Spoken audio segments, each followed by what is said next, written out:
Assalamu alaikum wa rahmatullahi wa barakatuh.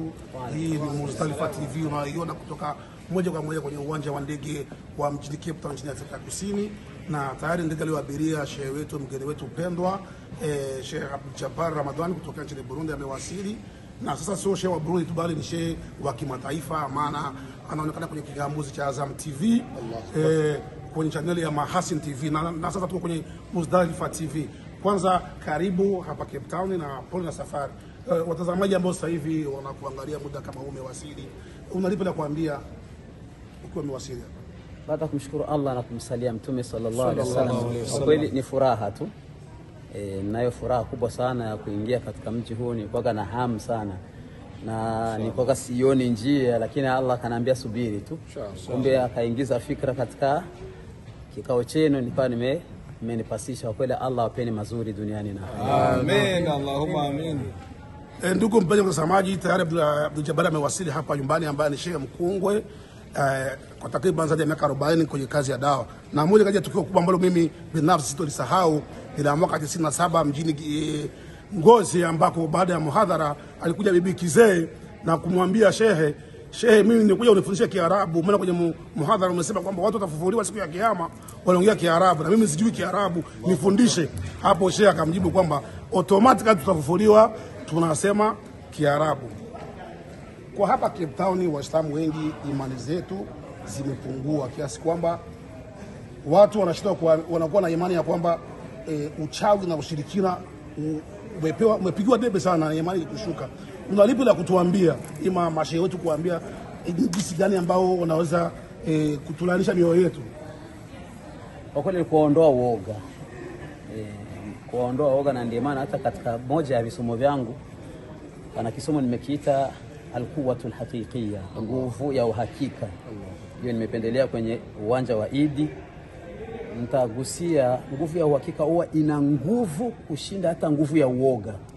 Maana uoga ndio unawapelekea watu kuingia katika hizo njia zote. Mtu anaogopa kihuna, anaogopa sijui nini, panakuwa nini, anaogopa maisha. Lakini nguvu akipata nguvu ya uhakika itamtuliza nafsi, hawezi kasumbuka tena. Nisiwe na mimi kwa sababu naomba nimkaribishe shehe wangu Sheikh Abdul Hamidi ambaye ni mwenyeji wa msafara huu, amkaribishe shehe wetu. Tafadhali mashukura. Bismillah walhamdulillah wassalatu wassalamu ala rasulillah wa alihi wa mawala wa ba'd. Na tunamshukuru Allah subhanahu wa ta'ala kwa kumfikisha shekhe wetu salama, na tunapenda kumwambia shekhe karibu sana. Hii ndio Cape Town, jisikie uko nyumbani. Jamii ya kinyumbani hapa imejaa na inakusubiri kwa hamu. Karibu sana na Allah ujalie mji uwe wenye kheri kwa. Amin. Moja kuonyesha athari za shehe. Sasa naomba nimkaribishe mwanafunzi wake mmoja naye atupe mwalimu wetu Sheikh Hassan.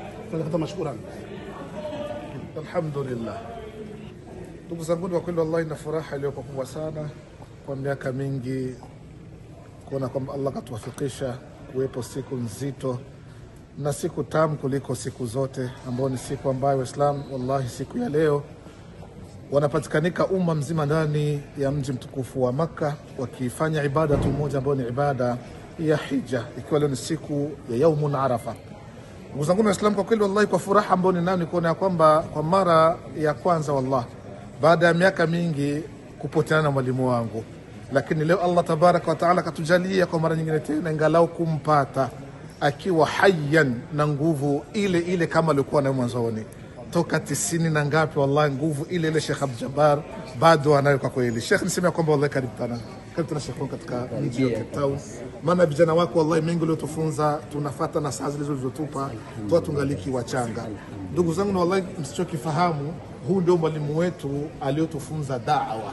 Kama leo mashaallah tunapeperushwa sehemu zote, wallahi haya ni matunda ambayo shekhe aliyoyafanya, na ninaamini inshallah Allah atampa duniani khairi hizi hata atapofariki. Allah atampa katika sadaka tunjaria. Moja wapo shekhe ni hii, kuacha vijana ambao aliowafunza na kuonyesha njia ambazo ni nzuri zaidi. Wallah kwa kweli shekhe, mimi nazungumza sina bali ni furaha kubwa kuona kwamba leo nimezungumza kwa mara nyingine tena, ingawa miaka hiyo nilikuwa ndo tunasimama tuambia usiwe na hofu, watazame watu unapotoa da'wa inshallah watazame tu ni macho, inshallah hofu itakutoka. Na leo alhamdulillah Leo mashallah tumekuwa na majina kupitia ninyi ambao mliotufunza mambo kama haya. Kwa kweli Allah kulipeni kwa juhudi mlizofanya inshallah. Wa billahi tawfiq. Assalamu alaykum wa barakatuh. Naam, ndugu mpenzi mtazamaji, nisikuchoshi ima tusichoshane, maana safari ya Sheikh bado ni ndefu. Kesho atakuwa ni anaiongoza ibada ya swala ya Idi, lakini pia na Ijumaa hapo Nyanga. Hivyo basi tusimchoshi mpaka sasa tunasema assalamu alaykum wa rahmatullahi wa barakatuh.